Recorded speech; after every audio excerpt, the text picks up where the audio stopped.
Hello, my name is Tracy, and I am a carb and sugar addict. I've been on carnivore diet for nearly 2 years, but wait, there's a twist. Before I dive into my story, I want to sincerely apologize to anyone that I've ever beaten over the head, insisting that carnivore is the only way for everyone. I was wrong to be so dogmatic.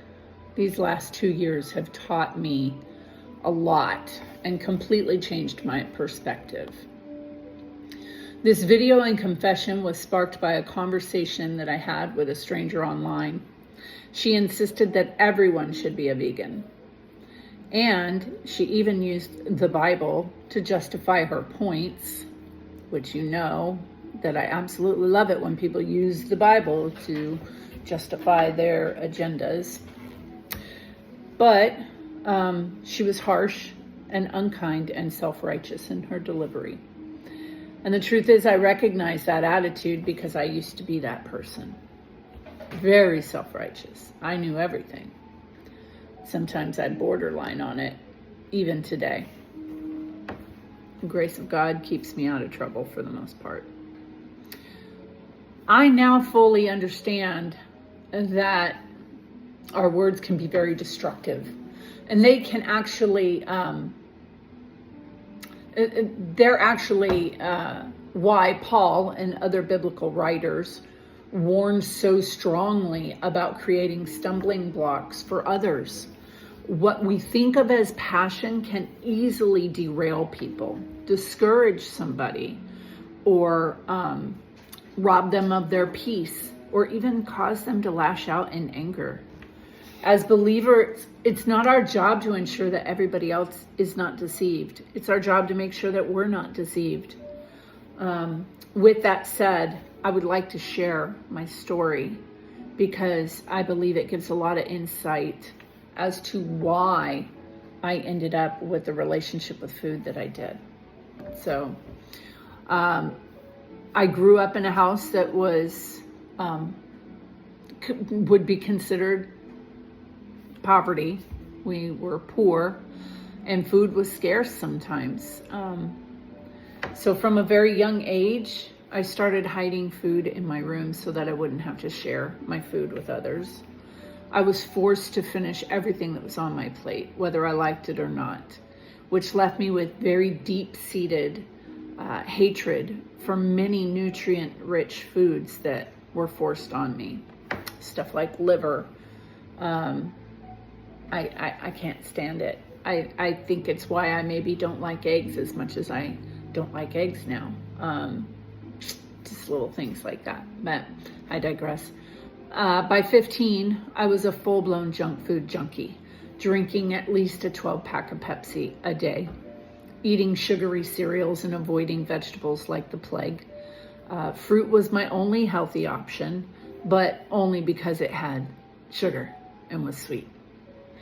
So my teeth began rotting out of my head at 16. I needed 13 root canals and 2 teeth pulled.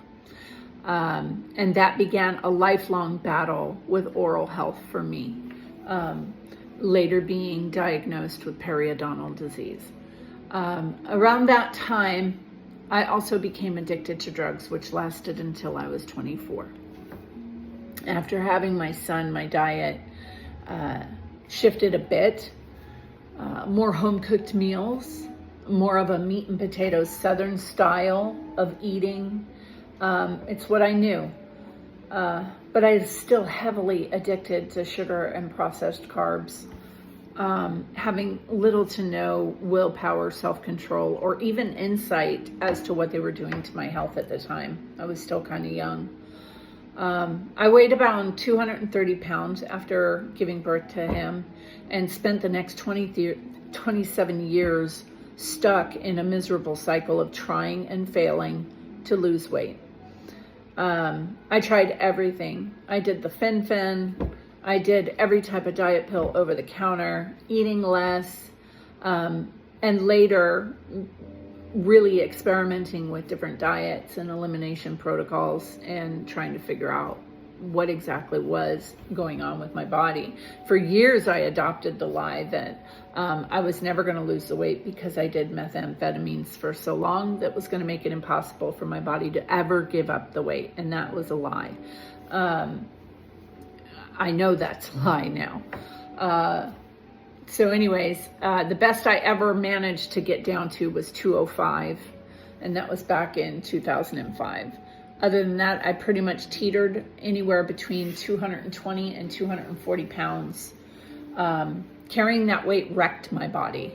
I had constant migraines, was in and out of the dentist, losing teeth, and felt horrible all the time. I never had energy. I never knew when I was going to feel good enough to do something with my kids. It was just terrible. So in 2010, something shifted and I started researching things. I call it my Great Awakening year. It was when I gave my life to the Lord. It was when my eyes were open to a lot of really horrible things that have taken place in and throughout the span of history, that were still even happening today. And I had to be confronted with a lot of things. But one of those things was fluoride in the water, GMOs, artificial dyes and chemicals in our food, vaccines, just all of it, sugar, everything started coming out. So I cleared my cupboards. I stopped giving my kids soda and juice. I switched to non-GMO foods, organic foods, and I stopped vaccinating my kids. That was a big deal to me. When I started learning more and more about vaccines, I was more and more shocked, alarmed, and angry because I could have done more as a parent to be more informed, and I didn't. So live and learn. We're not going to hold on to those shoulda, coulda, wouldas, but we're smarter now. And what we do with the truth that God shows us is up to us. So that was one of the things I did with that truth and said, no more. I'm not putting this stuff in my kids' bodies. So the changes helped dramatically, especially with my oldest son who was autistic. My son, he was very anxious. He had a lot of separation anxiety. Like I said, he had autism. He struggled with depression so bad. He was about 14 years old around this time. And he was very angry too. He didn't, because he had a younger sister and brother who had these normal childhoods with lots of friends. And, he just didn't. He lived a different type of life, and he had a very, very small friend group, and he only saw his friends maybe once a week because my kids were homeschooled. So it was just a different thing, and I think he dealt with a lot of things there, but I digress. So their health changed, and the depression, he transformed into a happy and more social child. And my kids' dental health improved too. Once we stopped using the fluoride, all of our teeth improved. I now haven't been to a dentist, I want to say, in over 10 years. It's been over 10 years. My kids haven't been to a dentist in over 10 years. And they're fine. They don't have problems with their mouth. And in fact, I don't have problems with my mouth either, other than shifting teeth from the teeth that I've lost. So I do have a few issues there, but it's not enough to concern me to get it fixed. As all of this was getting better for them, I still couldn't stay away from the sugar. I worked in a bakery. I still work in a bakery. I'm surrounded by sweets every day. My willpower was completely non-existent. And honestly, back then, I didn't even realize that sugar was such a problem. I didn't really recently understand that until just the last couple of years, how detrimental sugar is for our body. And it's just as toxic as the drugs I was sniffing up my nose for 8 years. So, yeah, that's a whole other topic. Anyways, in 2013, my relationship with Christ led me to the Torah. I started being revealed certain things at a time, and every time something was revealed to me, I acted on it. First was the Sabbath, second was getting rid of Christmas and Easter, and then came stuff like the food laws and other topics that came up in the Bible, just one at a time that I had to chew on and really utilize and implement into my life. So the biblical food laws was a big thing. We switched to eating the cleaner foods. We got rid of all the pork. We got rid of a lot of stuff. I learned about some of the stuff that had to do with milk. I now know better. I will never let another seed milk touch my lips. If we want milk, we go and we get organic milk, or we find a farmer and we get raw milk. But we don't really drink a lot of milk at all. Anyways, we had started drinking soy milk and we switched it to almond milk. I don't know why we switched. Maybe it was on sale that week and we just decided to try it. I don't know, but we did like the almond milk better than the soy milk, so we stuck with it. But my daughter started developing this cough. It sounded almost like she was gasping for air, and it continued for a few weeks. And we took her to the doctor, a couple different doctors that couldn't seem to find anything wrong with her and wanted to give her 20 prescriptions for something that they didn't know what was wrong with her. So we later found out that she had developed a severe tree nut allergy, and her throat was actually closing up every time she was drinking that milk. So there's that. I'll take the regular dairy over that any day of the week. So anyways, the allergist put her on an elimination diet, which I found very interesting because they didn't know what she was allergic to. But then they started naming everything that she can't eat because all of these foods are allergens. And I was blown away by it. So they told her she couldn't have any nuts, grains, soy, or processed junk, just fruits, vegetable, meat, and dairy. And I did the diet with her. And because I didn't want her to feel left out or singled out or anything like that. She wasn't allowed to have any grains. Nothing. She couldn't have any peanuts. She couldn't have any other nuts. She couldn't have any oats, no rye, no barley, no rice, no potatoes, nothing. She couldn't have anything but vegetables, meat, dairy, and fruit. That was it. So I was like, oh my God, she's going to die. She won't eat anything unless it's dipped in chocolate and fried in grease. I'm like, what am I going to feed her? So anyways, I did it with her, and within a week, my chronic symptoms began to disappear. And I could breathe easier. I slept like a rock for the first time in years. My flaky skin patches started healing. I had these weird patches on my skin of flaky, dry skin, and they wouldn't go away. No matter how much I moisturized, how much oil I put on, it didn't matter. I was using essential oils, whatever I could find, I would put on there, and it wasn't going away. Anyways, after 21 days, we discovered that my daughter had a nut allergy, and that I was actually responding to something on that list. So I started introducing things very slowly. And I did notice a couple of things. I get incredibly stuffy with rice. I get incredibly stuffy with potatoes.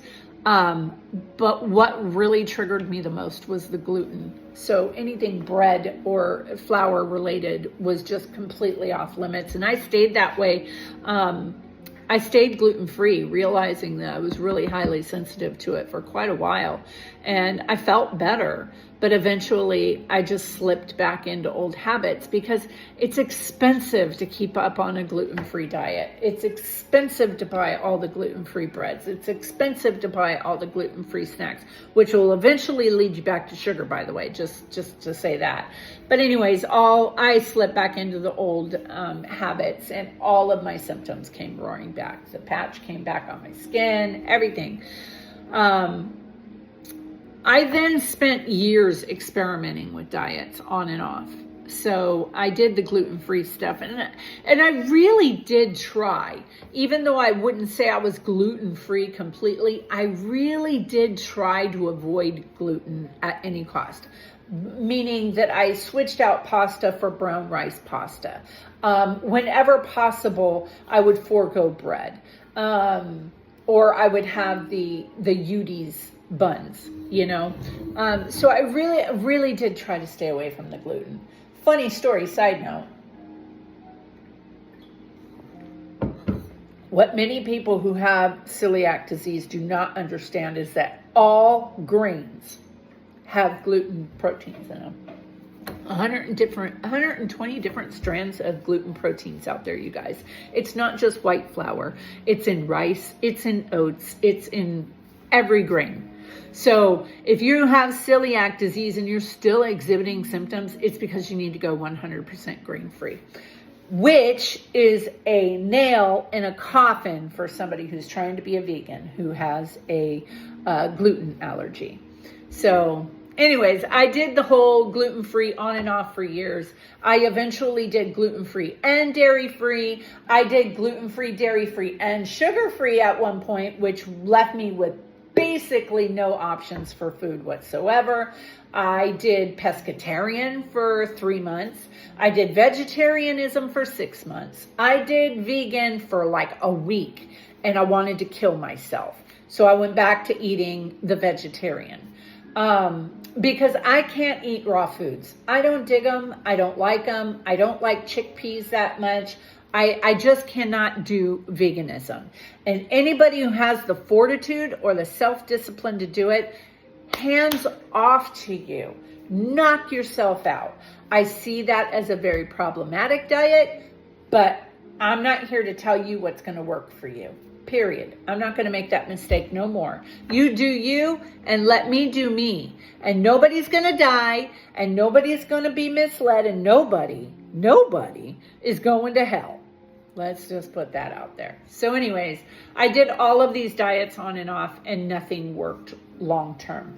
Everything, and this is why vegans think their diet works so good, is because everything that you do at first will make you feel better because you're eliminating all the processed foods and the seed oils and the sugar and stuff out of your diet. The problem is, after about 18 months of a vegan diet, you're going to crash and you're going to burn because your body is out of B12 storage. And unless you supplement it, you're not going to make it. That's just it. So I watched this happen time and time again. Hold on, my dog's about to electrocute herself. Stop it!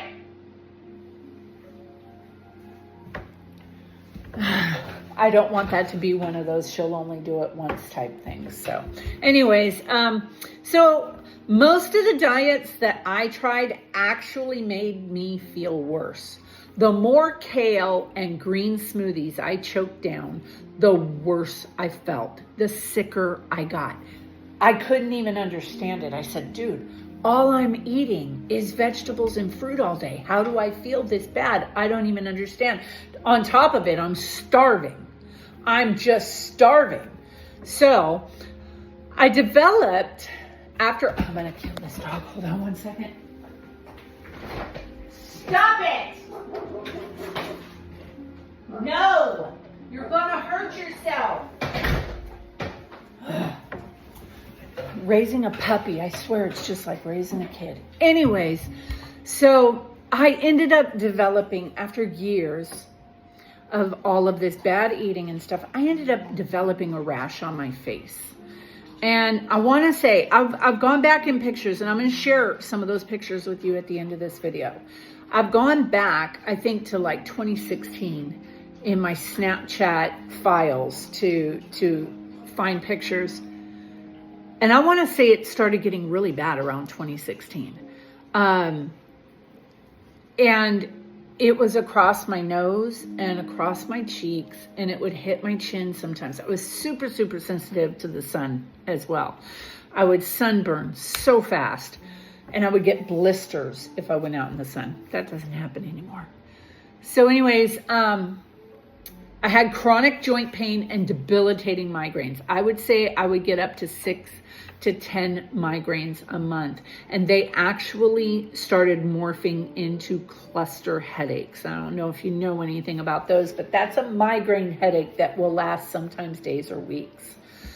And it was terrible because I would take the Imitrex for the migraines, and I would have to take so much Imitrex that eventually I would start slurring my words. It was really, really bad. So at one point, my husband was doing a medical billing class, and I was walking through the living room one day, and he says, "Babe, have you ever been tested for lupus?" And I was just like, "What? Where did that come from? Like, why would you even think that I have lupus?" And he's like, "Because you have like every single symptom of lupus." And I was like, "What?" He's like, "Yeah." He's like, "Come here, check it out." And I started looking at it, and literally I had every single symptom of lupus. And I was just like, "Oh, well, I need to get tested for lupus because that's like a serious thing if I have lupus, you know?" So I went to the doctor. I presented with about 30 chronic conditions at the time that I handed to him. And they tested me for everything. They tested my vitamin levels, my hormone levels, my autoimmune panel. They tested everything on me. And there was nothing wrong with me. And yet every day I woke up in so much excruciating pain. Nothing I put on my face would take the rash away. And like the rash was just weird. Like it changed the skin of my nose. Like the skin of my nose was lumpy, like blisters. And if I tried to put makeup on, it would just crack and like melt off of my face. Like I couldn't cover it. And even like in Snapchat, you know, they have the filters and stuff. My rash would be so bad, sometimes you could see it through the filters. Like it was bad. And I was like, what in the world is this rash about? So amazingly enough, I found out this year that I'm actually allergic to strawberries. And the rash was caused by strawberries. And I started eating strawberries again. This last like 8 months ago, I started eating strawberries again. And my face just went, and I was like, okay. So it was a relief to find out after years, because I love strawberries. They don't hurt me in any other way, but my skin goes insane. Because here's another thing that people don't realize when they're talking about diets and what people can and cannot tolerate is they don't take into consideration two things. They don't take into consideration the MTHFR gene mutation. They don't take that into consideration. And they don't take into consideration mold exposure. And mold exposure, more than anything, I think is why people on carnivore thrive on carnivore. Because we cannot tolerate the mold that is found on produce. I had to quit a job because I was working in the produce department and I felt sick every day. Dizziness, nausea, just all the skin irritations, just brain fog, the migraines, everything. I couldn't even be in that store because they had so much mold in that store. I had to quit the job. So anyways, everything came back negative on my tests, and I was more frustrated and more discouraged than ever, and just really started praying to God, like desperately, what am I missing? Dad, show me what I need to do. Just steer me in the right direction. Every one of these diets I tried gave me somewhat of a relief, but they didn't go all the way. So one day I was driving Uber, and I like to listen to podcasts on my headphones when I was driving for Uber. And I was listening to a podcast with Jordan Peterson, and he was talking to Callie Means, who was an FDA whistleblower. And they started talking about Jordan Peterson's daughter, Michaela. She had only been eating meat for 5 years. And he told her story about all of her food allergies. And I was just like, that's me. That's how I am. And so I really started delving into her story. And I was just shocked and in disbelief that somebody could just eat meat. I said, how is this even possible? Where's she getting her vitamins? Where's she getting her fiber? We need all that to live, right? That's another rabbit hole. Anyways, curious about this, I researched obsessively, and finally I sat down with my family and I said, we're doing this for 30 days because I can't do it alone and I need all the junk food out of the house. It's got to go. So to my surprise, my husband, who had fought me tooth and nail on giving up gluten for years or whatever it was I was trying to do at the time, he said, okay. And he had dealt with heartburn and digestive issues for decades. And so we stocked up on meat and eggs and we dove in. The first week was rough because we all got the keto flu. But then we began healing. And my inflammation vanished. My migraines stopped. I had more energy than I had had in decades. And I finally started losing weight. And I've lost 67 pounds in just over 8 months. My husband's gut issues improved dramatically as well. We eventually added back in small amounts of food like potatoes, salsa, and onions, tomatoes, cucumbers, avocados, your basic salad stuff. But slowly the slippery slope came back to carbs. And we fell off the wagon. Then I want to say it was probably January. We started in July. It was about January when he started losing his appetite. He couldn't eat. And I said, well, let's start adding this or that in. Maybe you need some of this, or maybe, because I was already at the point where I'm understanding that not everybody's the same, and maybe he was needing more variety. Maybe his body was demanding something that he wasn't getting, so we were open to changes, and we added in some more fruits and some vegetables and stuff like that, but nothing was helping. His appetite still wasn't there. He was getting weaker. He was losing muscle. We were like, what is happening? Then he hurt his back at work, and when we took him to the hospital, we found out that he had liver cancer, and he had hepatitis C for 30 years that went untreated. So cirrhosis had started, and he had liver cancer. There was no hope. There was no treatment for him, and he was gone by August 27th. Losing him was devastating, and I completely fell off the carnivore wagon. I started eating pretty much everything. Bread. I still didn't start eating pasta.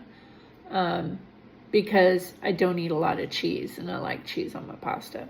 So I started eating bread again. I started not so much with the cupcakes or the cookies for a while until I started getting back into the bakery, and then of course that stuff came along too. But fruits and vegetables and carbs, everything, all of my old health issues have come back in, I would say, in the last 3 to 6 months. Today was a really bad day. I'm hypertensive today, and I am more committed now than I have been, more convicted now than I have been to get back on the wagon, because I know that all of this stuff disappeared for a year when I was being disciplined, and now it's all coming back. The skin hasn't come back because I still don't take in the strawberries, but yeah, I've been eating a lot of plant-based stuff, and so all of my stuff has come back. My gum and my tooth pain, my migraines, my high blood pressure, my weight gain, my joint pain, everything is coming back. My energy is down. I'm sleeping like garbage. It's so funny though, because as I was having this conversation with this online stranger, she told me that my face was inflamed, and she actually said that I have the face of steak and stress. And I thought that was funny, because she was really on me about how I needed to eat this and that, and you need fiber and you need carbs for this and that and the other. And I never told her that I'd been cheating on my diet for the last 8 months since Rick died. So yeah, my face is inflamed. And yeah, my joints are inflamed. And yeah, my mouth and my gums are inflamed. And yeah, my eyes are tired because I don't sleep well anymore. And all of this is due to all the foods that you want me to eat. The foods that hurt me.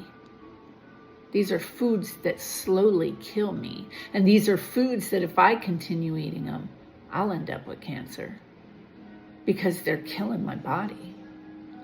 She had no idea what my backstory was. She had no idea what I'd been through in this last year. She had no idea how much healing I gained from being on carnivore diet. She had no idea how my body falls apart when I eat sugar and carbs and grains. No idea. Nor do I think she cared. One-size-fits-all diets don't exist, you guys. What heals me may not be what heals you. And what works for you might destroy somebody else's health. We must stop beating people over the head with our diet choices, especially as believers. Passion without love comes across as arrogance. And after 15 years of trial and error, I know now what works for me. Primarily beef, lamb, beef bacon, butter, salt, and water. That's it. Very limited dairy, almost no eggs, and occasional avocados for a good healthy fat. When I eat this way, I heal. When I don't, I suffer like I'm suffering today. So please, before you condemn someone else's food choices, learn their story first. You guys, I'm telling you, I can't tell you how many times people have used Yeshua going into the temple and flipping over tables. Just because Yeshua went in there and was angry that they turned his father's house into a merchandise stand does not mean that because you believe we should all be vegans, that you have the right to go into any conversation flipping over tables with your whip. You don't. You absolutely don't. And you do not come across as loving, no matter how much love you think you have in your heart. You are not coming across loving when you do that. I'm sorry, because you have completely dismissed every heartache, trauma, and tragedy that has happened in my life. And God knows how many other people you're talking to about this stuff in the same way. You know, you don't know what somebody else is going through. And their life is not your life. I wanted to just take a minute and show you what happens. I want to show you what happens when I eat your way. Now, these are pictures that span back over the last 4 years. Okay? And no matter what I ate, I could choke down a spirulina smoothie every day of the week. This would not go away. And you looked at my face and told me that I am inflamed and that I have steak and stress face. This is my face today. Take a good look at my skin today. Okay? And I want you to look at what my skin used to look like on a daily basis. This is what I used to deal with on a daily basis. Every day. Every day. Look at that. That's what vegetables and fruit does to me. That's what vegetarianism does to me. Look at my hair. It's so dried out. Even with makeup and a filter, you can see that rash. It's always there, and it's followed me around like a black plague. This is probably the worst flare I ever had with it, and it was when I was moving to Tennessee. You can see that the capillaries are completely busted on my cheek. My chin is totally broken out. That was by far the worst. But this is what I deal with when I eat a plant-based diet. It never went away. You think my skin looks bad today? This was 4 years ago. This was when I was 4 years younger. You know what, it's really interesting too, is I was at a mall one day and they were selling some face cream. And they wanted me to buy their face cream, and I was like, no, I don't use stuff like that on my face. And the guy said, listen, I'm going to be honest with you. If you don't start exfoliating your skin is telling a story about what is going on the inside of your body. Your skin is the first indicator that your insides are crying out desperately for help. This is my skin as I was healing. This is me in full carnivore.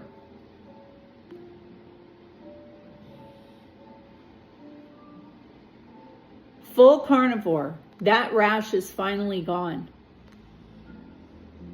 This is when my husband first got sick. This is when everything turned around for me and I started eating crap again. But look at that. No rash. This is me today. So you guys, just because it works for you to have a big bowl of salad and chickpeas and hummus for lunch, it doesn't work for everybody. And when I go out here and barbecue up a nice big thick ribeye and I eat that, it makes me feel amazing. So have some grace for one another. Have some compassion for one another. Because Yeshua doesn't care. Listen, everything I need to know about what Yeshua says I can eat and what I can't eat is in Leviticus 11. I don't need anybody else telling me what I need to eat and what I don't need to eat. Sorry. So, anyways, all I'm asking as believers, let's just love each other. Let's just listen to each other. Everybody has a story to tell. And I will tell you something else. In Torah roots, I feel like more so than even in Christianity, we want to share our testimonies, man. We want to share what we've walked through and what we've come out of.